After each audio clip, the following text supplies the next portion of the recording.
اسی اسکینڈل کا ایک اور افسوسناک واقعہ، وہ اسکول جہاں پر بچیوں کو تعلیم دی جاتی ہے، ان اسکولوں کے اندر بچوں کے ساتھ جنسی زیادتی کی جاتی ہے اور اس کے بعد ان کی ویڈیوز بنائی جاتی ہیں اور ان ویڈیوز کو سوشل میڈیا کے اوپر وائرل کیا گیا۔ وائرل ہونے کے بعد پولیس حرکت میں آتی ہے اور اس اسکول کے پرنسپل کو گرفتار کر لیا جاتا ہے۔ اب یہ ویڈیوز کس طرح سے ریکارڈ ہوئی، ویڈیو وائرل کس نے کی، اس واقعے کی مکمل ڈیٹیل آج کے اس ویلاگ کے اندر آپ لوگوں کے ساتھ شیئر کرنے جا رہا ہوں۔ السلام علیکم ناظرین، آپ دیکھ رہے ہیں میرا ڈیجیٹل چینل، میں ہوں آپ کا میزبان عمر علی۔ ناظرین، اس سے پہلے کئی ایسے اسکول ہیں جہاں پر بچیوں کے ساتھ جنسی زیادتی کے معاملات سامنے آئے اور اس کے بعد ان اسکولز کو بند کیا گیا۔ پچھلے دنوں پنجاب کالج، اس کے بعد گجرانوالہ اور مختلف یونیورسٹیز کے اندر اس طرح کے واقعات سامنے آتے رہے۔ اور افسوسناک واقعہ سامنے آیا ہے شیخو پورہ کا، یہ دل خراش واقعہ ہے جہاں پر ایک اسکول کے اندر اسکول کا وہ پرنسپل جو بظاہر اپنی شکل سے تو ایک بڑا دیندار آدمی نظر آتا ہے، جس کا نام ارسلان بتایا جا رہا ہے، اتنی اس شخص کی داڑھی ہے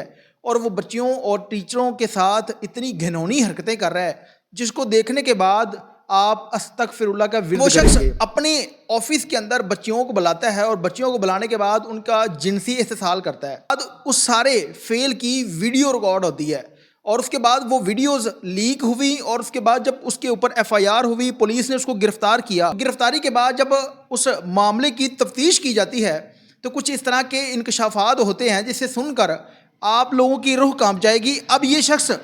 پولیس کو بیان دیتا ہے جس کا نام ارسلان بتایا جا رہا ہے، اور وہ اسکول جہاں پر بچیوں کو تعلیم دینے کے نام پر بچوں کا جنسی استحصال کیا جاتا ہے، وہ شخص کہتا ہے کہ میں نے ویڈیوز نہیں بنائی بلکہ یہ لگے ہوئے CCTV کیمرے ویڈیو ریکارڈ کرتے تھے۔ کوئی بلیک میلر آدمی نہیں ہوں، میں نے ان کو بلیک میل نہیں کیا بلکہ مجھے بلیک میل کیا جا رہا ہے۔ اب پولیس اس پر اور حیران ہو جاتی ہے، اس نے بچوں کے ساتھ جنسی زیادتی کی لیکن اس کو کون بلیک میل کر سکتا ہے؟ یہ ویڈیوز اور یہ جو کیمرے لگے ہوئے ہیں یہ کس کے کنٹرول میں تھی؟ جس کے بعد وہ شخص سامنے آ جاتا ہے کہ جس نے اس کو بلیک میل کیا، وہ ویڈیوز وائرل کی۔ وہ ویڈیو کے اینڈ پہ میں آپ لوگوں کو بتاؤں گا کہ وہ شخص کون تھا اور ویڈیو کیوں وائرل کی۔ اس کا نام ارسلان ہے اور نام نور الخدا سائنس سائنٹیفک پرائیویٹ اسکول کے نام سے ہے، اور یہ شیخو پورہ کے جتنے بڑے اسکولز ہیں ان میں 5 نمبر پر آتا ہے، اور اس کی 2 برانچز تھی جہاں پر 600 سے زائد بچیاں زیر تعلیم تھی۔ اب اس شخص نے ان بچیوں کے ساتھ جنسی زیادتی کی۔ جب یہ شخص ان کو اپنے آفس بھیجا تو وہاں پر جب یہ ان کے ساتھ اس طرح کی گھنونی حرکت کرتا تھا، وہاں پر لگے ہوئے CCTV کیمرے ان کے اندر وہ ویڈیوز ریکارڈ ہو رہی تھی، اور بظاہر جو ویڈیوز لیک ہوئی ہیں تقریباً ان ویڈیوز کی تعداد 6 سے 7 ہے۔ ان ویڈیوز کے اندر دیکھا جا سکتا ہے کہ جو کہ بیٹھی ہے، بکس پڑھ رہی ہے اور اس کی گود کے اندر اس شخص نے ٹانگیں رکھی ہوئی ہیں اور اس کے باڈی پارٹس کے اوپر یہ شخص ہاتھ لگا رہا ہے۔ اور اس کے بعد باقی جتنی بھی ویڈیوز ہیں ان میں صاف طور پر دیکھا جا سکتا ہے کہ جتنی بھی ویڈیوز ہیں ان کے اندر وہ لڑکیاں، وہ ٹیچرز جو ہیں وہ اپنی رضامندگی سے اس شخص کے ساتھ وہ بدکاری کر رہی ہیں۔ کسی قسم کی کوئی زبردستی نہیں ہے، کسی قسم کا کوئی اس طرح کا معاملہ نہیں ہے کہ وہ شخص جو کہ درندگی کر رہا ہے، اس شخص نے اتنی داڑھی رکھی ہے، بظاہر شکل سے ایک دیندار نظر آنے والا آدمی جو کہ وہاں پر بدبختی کی تمام حدیں پار کرتا ہوا ان بچیوں کو جو کہ ان کی بیٹیوں کی عمر کی ہیں جنسی استحصال کرتا ہے، اور اس کے بعد ان کی ویڈیوز بنی۔ اب ویڈیو لیک کے حوالے سے جو کچھ حقائق سامنے آئے ہیں جو کہ ہمارے اندرونی ذرائع نے ہمیں بتائے ہیں، ان کے مطابق یہ ہے کہ یہ شخص جو تھا جس کی ویڈیوز بنی جو کہ بچیوں کے ساتھ اس طرح کے معاملات کرتا تھا، اس کا ایک دوست تھا جو کہ امام مسجد ہے۔ وہ شخص اس کے پاس اسکول آیا کرتا تھا اور اس کو شک تھا کہ یہ شخص اس جگہ پر کوئی اس طرح کی درندگی کرتا ہے، جس کے بعد اس نے وہ جو DVR تھا اس کا IP ہوتا ہے اس کو ہیک کیا، یا وہاں سے وہ ڈیٹا جو تھا وہ لیا، اور لینے کے بعد وہی شخص جو کہ اس کا دوست تھا وہ اس کو بلیک میل کرنا شروع کر دیتا ہے۔ کہتا ہے کہ آپ کی ویڈیوز ہیں، اگر آپ نے مجھے اتنے پیسے 20 لاکھ کی ڈیمانڈ کی جاتی ہے، اگر آپ نے 20 لاکھ نہ دیا تو ان ویڈیوز کو میں لیک کر دوں گا۔ جس کے بعد یہ ارسلان نامی شخص اس اپنے دوست کو تقریباً 10 لاکھ سے کم کی اماؤنٹ جو ہے وہ دے دیتا ہے، جس کے بعد دوبارہ پھر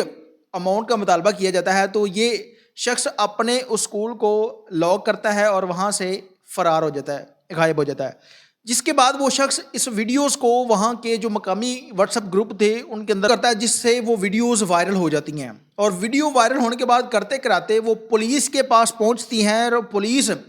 اس کے اوپر کام کرنا شروع کر دیتی ہے، کیونکہ یہ ایک بڑا اسکینڈل بن چکا تھا کہ شیخو پورہ کے اندر اس طرح کا واقعہ ہوا ہے، اور DPO جو تھا اس کے اوپر بھی پریشر تھا IG کی طرف سے، تو اس نے ایک ٹیم بنائی, ٹیم کی صورت میں اس کو گرفتار کرنے کا کام سونپا جاتا ہے, اور کرتے کراتے وہ ویڈیوز جو تھیں اس کی تحقیق کرتے ہوئے یہ ثابت ہو جاتا ہے کہ یہ شخص جس نے اسکول نور الخدا کے نام سے بنایا ہے,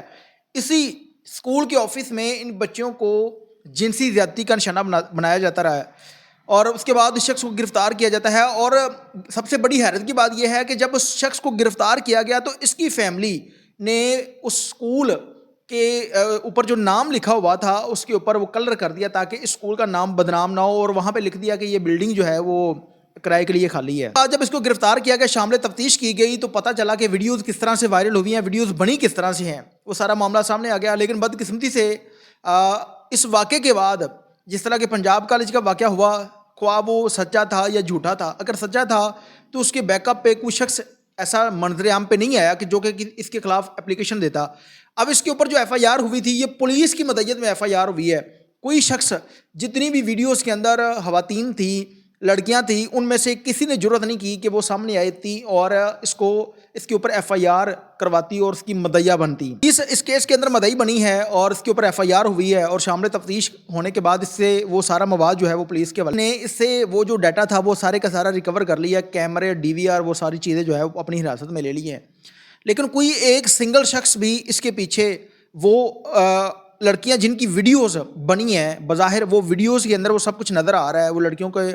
چہرے بھی نظر آ رہے ہیں, لیکن کوئی شخص جو ہے وہ اس میں مدعی نہیں بنا. اس کیس کو کوئی بھی جو ہے وہ پرسو نہیں کرنا چاہ رہا کہ ہماری عزت کا معاملہ آ جائے گا, جس پر پولیس نے ایف آئی آر کی اپنی مدعیت میں, اور اس شخص کو گرفتار کیا اور چلان کر دیا جائے گا جب ساری تفتیش مکمل ہو جائے گی, اور اس کے بعد اس شخص کو جیل بھیج دیا جائے گا. بات یہیں بھی ختم نہیں ہو جاتی. اس طرح کے معاملات پاکستان کے اندر,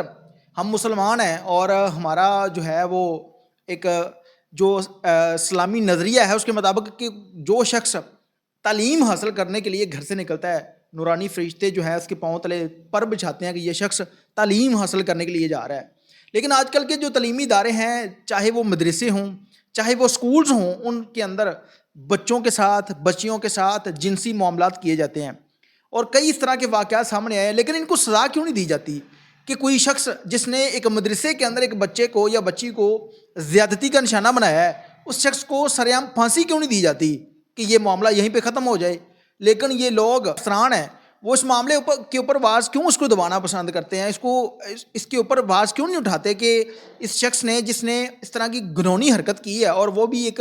تعلیمی ادارہ جہاں پر لوگ بچے تعلیم حاصل کرتے ہیں اور مستقبل میں انہوں نے اس ملک کی جو ہے وہ بھاگ دوڑ کو سنبھالنا ہے, بڑے آدمی بننا ہے, وہاں پر بچیوں کے ساتھ ان کو ڈرا دھمکا کے اس طرح کے معاملات کیوں کیے جاتے ہیں. میری پولیس کے افسران سے گزارش ہے, چاہے اس میں کوئی مدعی بنے یا نہ بنے, لیکن اس شخص کو جس نے اتنی بڑی داڑھی رکھی ہے اور اپنی بیٹیوں کی عمر کی بچیوں کے ساتھ اس طرح کے معاملات کرتا ہے, اس کو کسی چوراہے پہ کھڑا کر کے گولی کیوں نہیں ماری جاتی؟ اس کو گولی مارنی چاہیے یا پھانسی پہ لٹکانا چاہیے. اگر آج پاکستانی عوام, آپ اور میں اس معاملے کے اوپر آواز نہیں اٹھائیں گے تو کل کو یہ معاملہ آپ کے اور میرے گھروں تک بھی پہنچ سکتا ہے. اس لیے اس کے اوپر آواز اٹھائیں اور حکومت کو اور عدلیہ کو تھوڑی سی شرم دلانے کی کوشش کریں تاکہ اس شخص کو سزائے موت یا پھانسی پہ لٹکایا جائے, تاکہ اس طرح کے معاملات پاکستان کے اندر جہاں پر تعلیمی اداروں کے نام کو بدنام کیا جاتا ہے اس کی روک تھام کو یقینی بنایا جا سکے. اس کے ساتھ اپنے میزبان عمیر علی کو اجازت دیجیے اور دیکھتے رہیے میرا ڈیجیٹل چینل اللہ نے کے بعد.